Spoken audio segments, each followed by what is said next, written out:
Hi friends, once again welcome to Gokul's kitchen. ഇത് ഞാൻ ചെയ്യുന്ന രണ്ടാമത്തെ വീഡിയോ ആണ്. ഞാൻ ആദ്യം ചെയ്ത വീഡിയോ കുറച്ച് ലെങ്തി ആയി പോയി എന്ന് പലർക്കും ഒരു അഭിപ്രായം ഉണ്ടായിരുന്നു. സോ ആ തെറ്റെല്ലാം തിരുത്തിക്കൊണ്ട് ഞാൻ കൺസൈസ് ചെയ്തിരിക്കുന്ന ഒരു വീഡിയോ ആണിത്.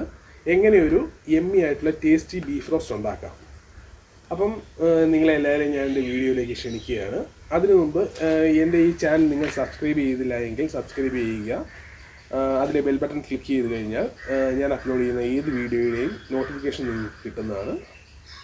So welcome. ഈ ബീഫ് റോസ്റ്റ് ഉണ്ടാക്കാൻ നമുക്ക് വേണ്ടത് 2 കിലോ ബീഫ് നുറുക്കിയത്, കൂടെ 8-10 സവോള അത് വട്ടത്തിലരിഞ്ഞത്, 5 തക്കാളി, 8 പച്ചമുളക്, മഞ്ഞൾപ്പൊടി, ജിഞ്ചർ ഗാർലിക് പേസ്റ്റ്, മസാലപ്പൊടി, കുരുമുളക് പൊടി, മല്ലിപ്പൊടി, മുളക് പൊടി, പിന്നെ ആവശ്യത്തിന് ഉപ്പും കടുക് കളിക്കാൻ വേണ്ട കടുകും മറ്റു സാധനങ്ങൾ. അപ്പം ഇനി നമുക്ക് ഈ ബീഫ് നല്ലോണം മാരിനേറ്റ് ചെയ്ത് വെക്കാം. മാരിനേറ്റ് ചെയ്യാനായിട്ട് 2 ടീസ്പൂൺ മുളക് പൊടി അല്ലെങ്കിൽ 2.5 ടീസ്പൂൺ മുളക് പൊടി, ആ മുളക് പൊടി ചേർത്തതിന് ശേഷം ഒരു ടീസ്പൂൺ അല്ലെങ്കിൽ ഒരു 1/2 ടീസ്പൂൺ മഞ്ഞൾപ്പൊടി ചേർക്കുക. എന്നിട്ട് ആവശ്യത്തിന് ഉള്ള കുറച്ച് ഉപ്പും കൂടി ചേർത്ത് നല്ലോണം മിക്സ് ചെയ്ത് മാരിനേറ്റ് ചെയ്ത് വെക്കാം. അപ്പോൾ ഇതാണ് നമുക്ക് മാരിനേറ്റ് ചെയ്യാൻ വേണ്ട സാധനങ്ങൾ. അപ്പം നമ്മുടെ ഈ ബീഫ് മാരിനേറ്റ് ചെയ്തിട്ട് 10 മിനിറ്റ് ആയിട്ടുണ്ട്. അപ്പം നമുക്ക് ഈ മാരിനേറ്റ് ചെയ്ത് വെച്ചിരിക്കുന്ന ബീഫ് കുറച്ച് വെള്ളം കൂടി ചേർത്ത് കുക്കറിൽ ഒരു 3 വിസിൽ കേൾക്കുന്ന വരെ നമുക്ക് വേവിച്ചെടുക്കാം. നമ്മളുടെ ഈ ബീഫ് കുക്കറിൽ നിന്ന് വെന്തിട്ടുണ്ട്. അപ്പം നമ്മൾ ഇനി കടുക് താളിക്കാൻ പോവാം. കടുക് താളിക്കാനായിട്ട് ഒരു ഉരുളി നമ്മൾ നല്ല ഫ്ലെയിമിൽ വെച്ച് ചൂടാക്കുക. അപ്പോൾ ഉരുളി നല്ലോണം ചൂടായിട്ടുണ്ട്. ഇതിലേക്ക് ആവശ്യത്തിന് വെളിച്ചെണ്ണ ഒഴിച്ച് നമുക്ക് കടുക് താളിച്ചെടുക്കാം. എണ്ണ ഇപ്പം നല്ലോണം ചൂടായിട്ടുണ്ട്. എണ്ണ ചൂടായതിലേക്ക് നമുക്ക് കടുക് താളിക്കാനുള്ള കടുക് ഇട്ട് കൊടുക്കാം.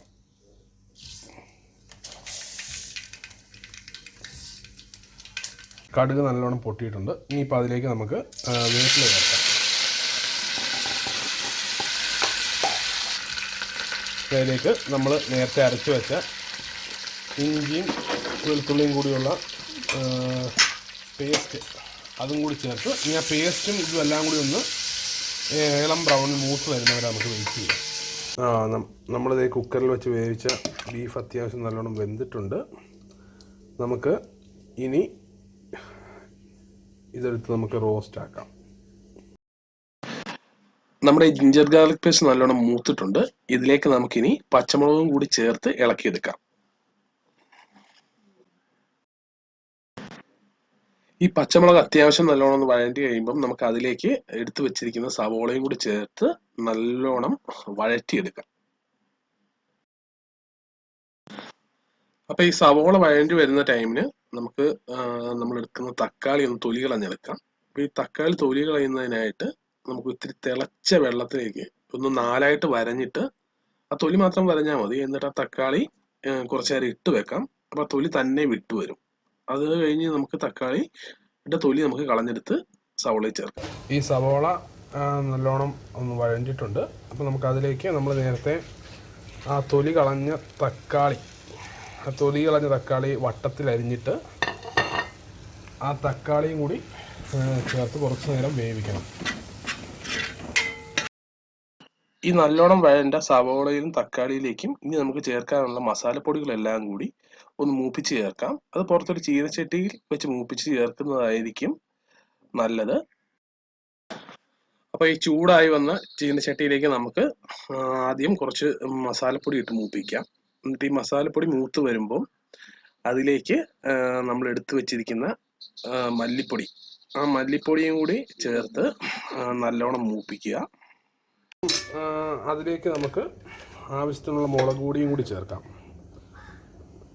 നമ്മുടെ ആവശ്യത്തിന് നമ്മുടെ എരിവ് എന്തോരം വേണം എന്നുള്ളതിനനുസരിച്ച് നമുക്ക് മുളക് പൊടി അഡ്ജസ്റ്റ് ചെയ്യാം. നമ്മൾ ആവശ്യത്തിനുള്ള മുളക് പൊടിയും കൂടി ചേർത്ത് നമുക്കതൊന്നുകൂടി ഇളക്കി മൂപ്പിക്കാം. ഇനി നമ്മുടെ ഈ സവോള വഴറ്റിയിലേക്ക് നമുക്ക് ചേർക്കാം. ഇത് ചേർത്തതിന് ശേഷം നമ്മളിത് നല്ലോണം മിക്സ് ചെയ്യുക. ഈ അരപ്പും ഈ മസാലപ്പൊടിയും കൂടി നമുക്ക് നല്ലോണം മിക്സ് ചെയ്യാതെ നമ്മുടെ മസാല നല്ലോണം റെഡി ആയിട്ടുണ്ട്. ഇനിയിപ്പം വേണമെങ്കിൽ നമ്മൾ ഗ്രേവി കുറച്ച് കൊഴുത്തൊക്കെ ഇരിക്കുകയാണെങ്കിൽ നമുക്കൊരു കാര്യം ചെയ്യാം. നമുക്കിത് നമ്മൾ എടുത്തു വെച്ച മസാല നമുക്ക് ഒന്ന് കുക്കറിലിട്ട് ഒരു 2-3 വിസിൽ കേൾക്കുന്ന വരെ നമുക്കൊന്ന് വേവിക്കുവാണെങ്കിൽ ഇതെല്ലാം കൂടി കൊഴുത്ത് ഒരു നല്ല ടെക്സ്ചറിലേക്ക് വരും. അപ്പം നമ്മൾ ആ ഉരുളിയിലേക്ക് നമ്മൾ വേവിച്ച ഈ ഗ്രേവി നമ്മൾ എടുത്ത് തിളപ്പിക്കാൻ പോവുകയാണ്. അപ്പം ഗ്രേവി ചേർത്ത് നല്ലോണം തിളച്ച് വരുന്നുണ്ട്. ഒരു 2 മിനിറ്റ് അതിൽ നിന്ന് ഇങ്ങനെ തിളയ്ക്കുമ്പോൾ നമുക്ക് നമ്മുടെ ബീഫും കൂടി ഇതിലേക്ക് ചേർക്കാം കേട്ടോ.